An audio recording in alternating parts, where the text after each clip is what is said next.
Las primeras dos estrofas se unen por gloria, poder, nombre y toda la tierra. Estas mismas partes están unidas temáticamente por proclamar entre las naciones y decir entre las naciones. El Salmo celebra la victoriosa marcha de Dios hasta Sion, donde estableció su trono en la ciudadela del enemigo. El Salmo es un ejemplo de la apropiada adoración litúrgica. El Salmo 96 es un hermoso himno que exalta y afirma la grandeza del Señor, a quien reconoce, sí, como Rey y soberano. El gran tema del poema es que Dios gobernará al mundo con justicia, que es una particular fuente de esperanza y seguridad en la antigüedad, pues una de las responsabilidades primordiales del monarca era el establecimiento equitativo de la justicia. En este poema se pone claramente de manifiesto el desarrollo del salmista, que incorpora un claro sentimiento universalista, pues el Señor no solo es monarca de Israel, sino también es Dios de todas las naciones. Este poema, que tiene las características literarias de la tradición de himnos del Salterio, por su temática real se le considera como un salmo de la realeza del Señor, pues incluye la importante afirmación, el Señor reina, que tenemos aquí en el versículo 10. Este salmo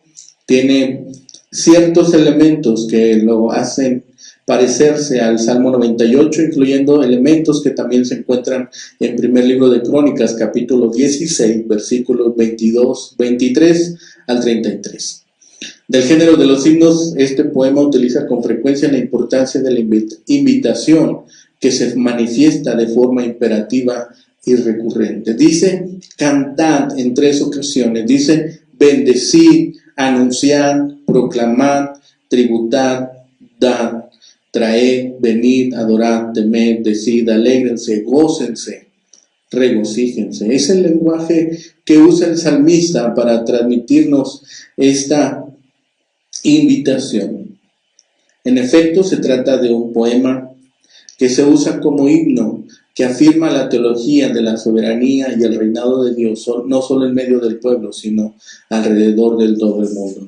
Entonces, en los primeros 6 versículos vemos esta invitación a cantar y bendecir al Señor. El énfasis del Salmo se pone claramente de manifiesto desde el mismo comienzo. El propósito del poeta es invitar al pueblo que está participando de la ceremonia de alabanzas al Dios Rey y Soberano, a que incorpore al grupo que canta, adora y bendice al Señor. El llamado se dirige de forma figurada a toda la tierra, que es una manera de destacar la importancia del reclamo.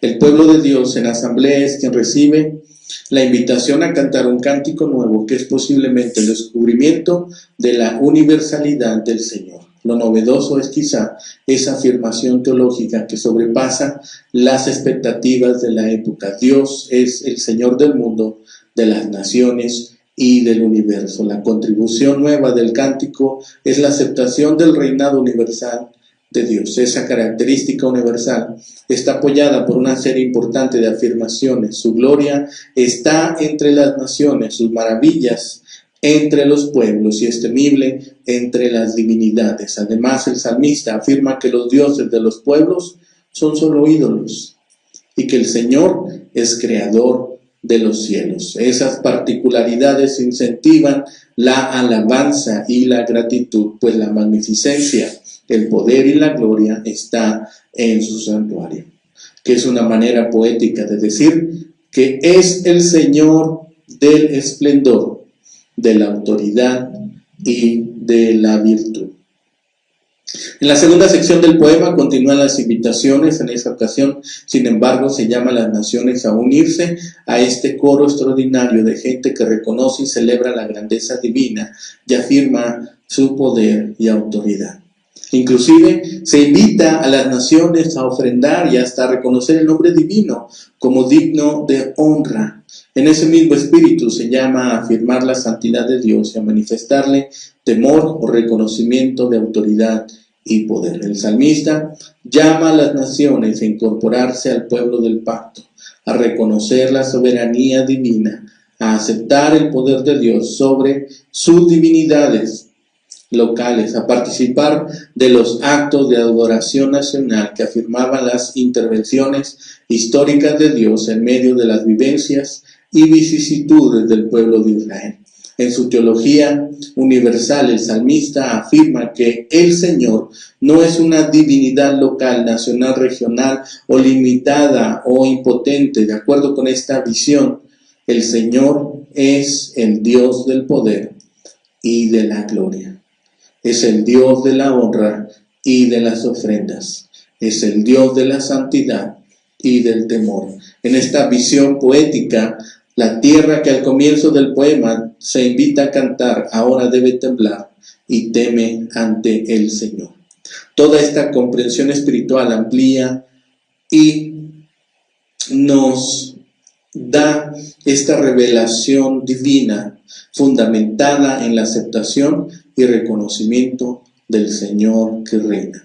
Y ese reconocimiento descubre y celebra que la principal característica del gobierno divino es que da estabilidad al mundo y que genera ambientes de justicia entre las naciones. La implicación fundamental de la soberanía de Dios es estabilidad y justicia, que son elementos indispensables para la convivencia saludable y justa.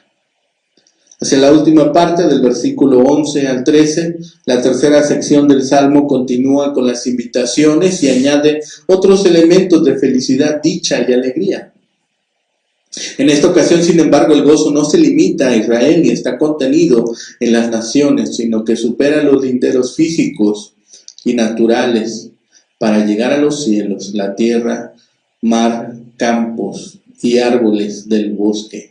La invitación del salmista en esta ocasión llega a los diversos sectores de la naturaleza, que recibirá los resultados positivos de la implantación de la justicia divina. Cuando el Señor reina, las naciones son tratadas con equidad, los pueblos son juzgados con verdad y el mundo recibirá la justicia. En efecto, los resultados concretos del señorío de Dios sobre las naciones, la historia y la naturaleza son la armonía, la seguridad, la verdad y la justicia, que constituyen elementos indispensables para la convivencia sana y agradable. El contexto social de este salmo, que presupone reuniones del pueblo, también revela la crisis que están viviendo. El llamado a las naciones a reconocer el nombre de Dios es una forma figurada de responder a alguna dificultad que no está contenida en las fronteras de Israel.